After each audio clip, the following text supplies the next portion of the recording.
Rokomeo say semakin ricik.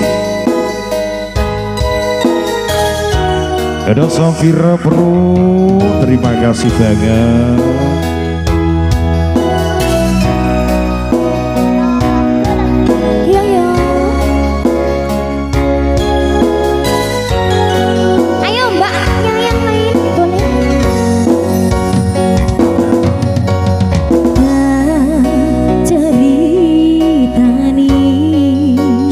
Coba semuanya cerita sing paling larani bro naliko ibu lunga ninggal ke keluarga nelongso nanging kudu tak terima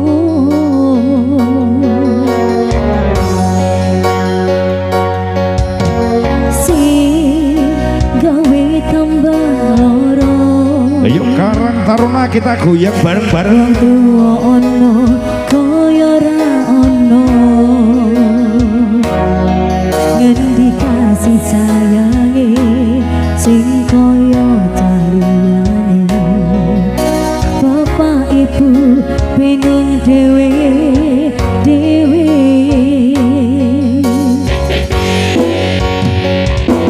yen pancen kudu pisah ojo nganti anak dadi korban berjuang ning dalan dhewe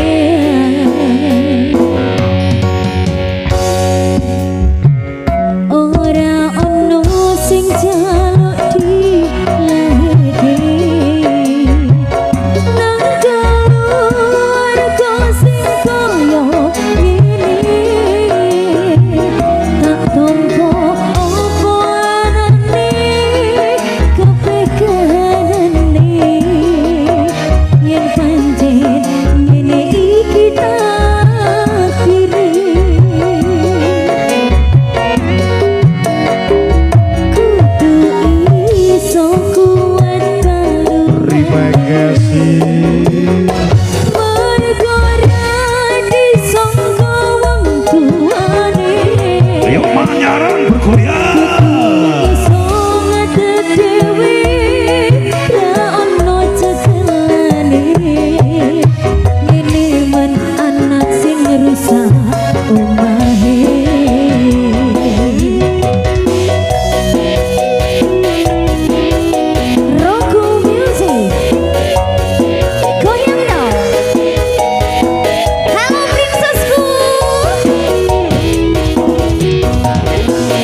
Ira, terima kasih.